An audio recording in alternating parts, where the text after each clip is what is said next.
Born and raised Waco, Texas, man, small city, but Waco for me was all about family and foundation. You know, I was raised in a two-parent household. My parents were the best parents in the world. Wow. And they I'm glad I'm hearing that. Yeah, they were, man. I have Yeah. so much admiration for my parents, man. And they did a great job raising me and my older sister. And, you know, we were disciplined and corrected when we were wrong. But at the same time, in the midst of that, it was so much love and support. Man, I'd love to hear that. We don't talk about our parents enough. And, you know, shout out to my parents. They're pretty good as well. Yes, sir. Growing up, your parents, besides being great parents, they instilled the music in you at some point, right? Yeah, I would definitely say they instilled music in me.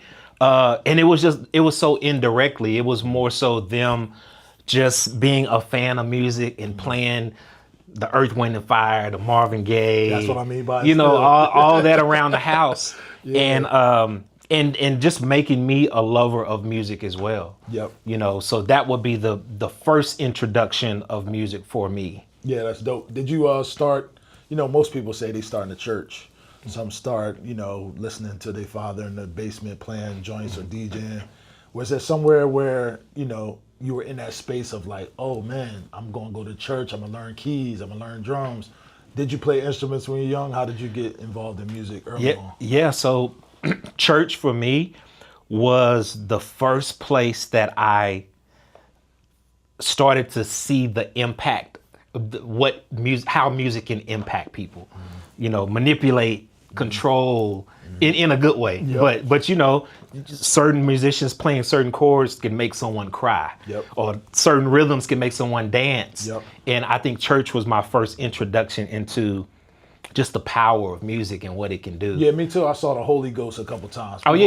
You gonna see that. that. You gonna see it, yeah. You know what I mean? But it was all feeling, man, and that's what really attracted me to music. Being in the church and being just mesmerized by the musicians every Sunday.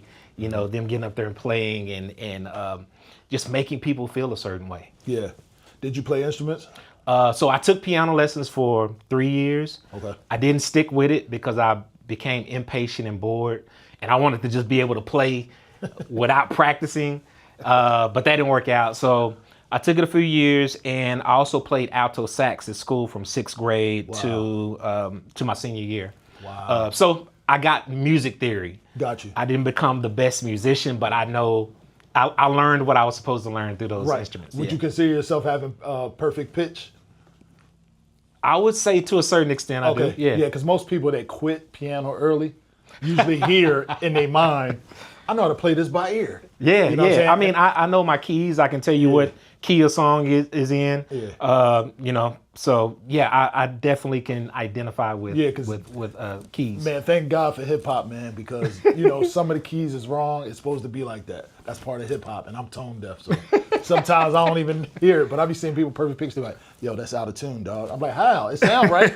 But that's another thing, though. If it sounds right, Yeah. I don't care what the technicality. If it sounds right, it's right. Right. I stopped drums early and piano early because I felt like I was going to get too regimented. You know what I'm saying? You know, you play the keys, you'll start learning scales, and I always wanted to have mistakes, so I quit. I said, man, I'm just going to do whatever. No, I love that. What was your realm? Where was you first caught the bug of music? I mean, like, what was something that you heard? Like, I remember hearing Run DMC Raising Hell. That was the bug for me. I was early, 6, 7 years old. I was like, oh wow, Peter Piper. Oh, see, you know what I'm saying? so it didn't happen until later for me. Okay. And I would say my turning point was probably my senior year in high school. I relinked with one of my cousins, my close cousin Kevin, and this dude was like super hip hop enthusiast to where he was buying all because prior to that I was familiar with whatever was playing on the radio.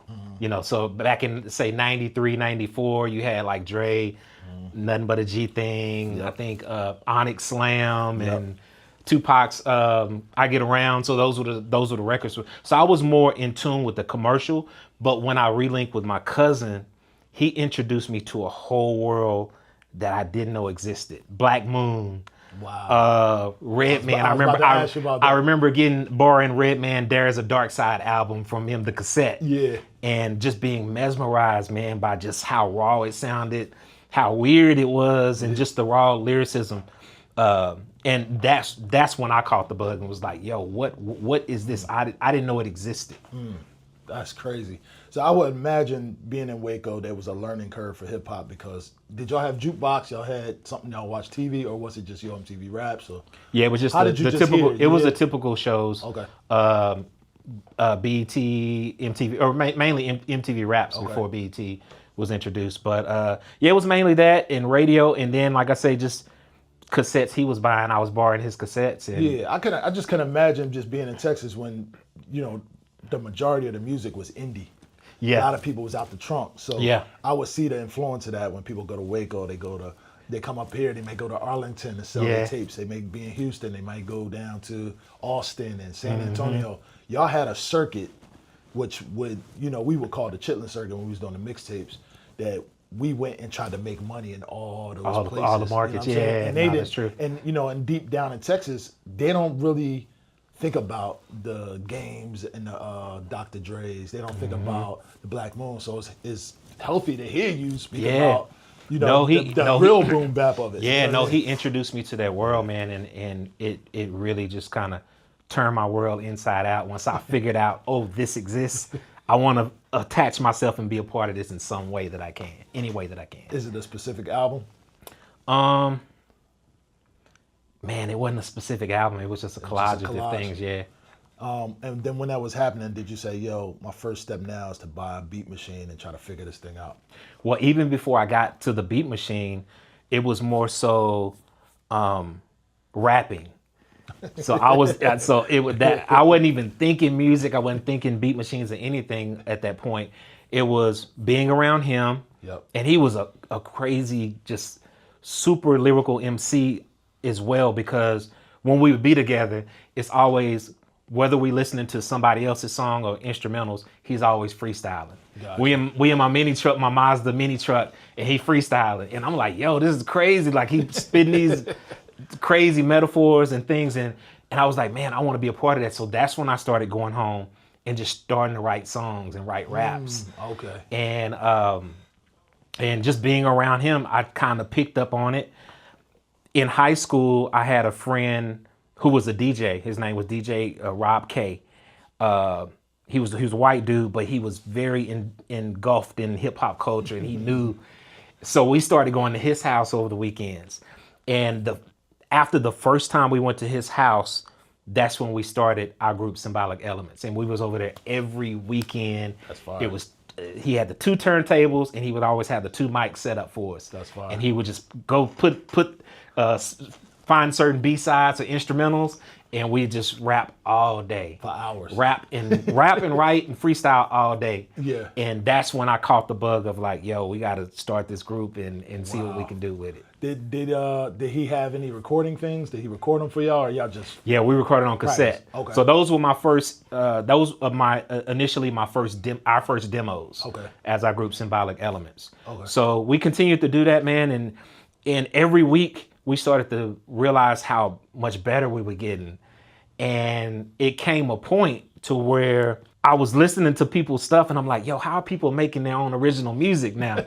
And that's when I bit the bug. That's when the bug got, I bit the bug as far as like, how are people making their own compositions and beats and stuff? Right. And that led me down the wormhole of trying to figure out what type of equipment these producers were using, who the producers was, and I got more into that side of things. It just now clicked in my head. You said the Symbolic Elements. That's where Symbolic 1 came from? Yes.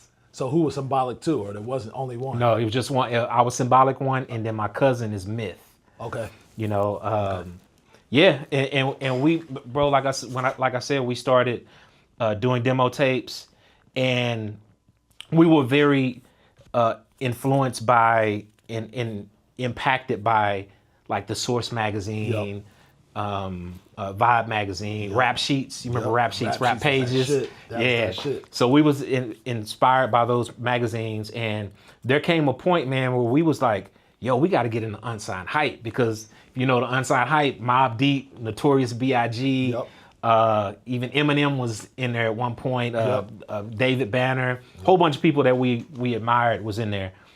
We started sending our demos to that, and maybe 6 months later, we ended up in the Unsigned Hype at Symbolic Elements. Wow. And it's the cover. I'll show you in the room, but it's the cover with Ice Cube on it. It's when they was going through the whole East versus West thing. Part of the and history. Symbolic Elements. They like, yo, this group is from Waco, Texas, and they started saying stuff about us. So they found y'all? They found us, bro. and that was the first. That was my first of like, oh, we can, like, this can actually happen. Yeah. That was like a little small success for us. Yep. On a big scale, it was a small success for us, but it made us realize, like, yo, maybe we have something in this.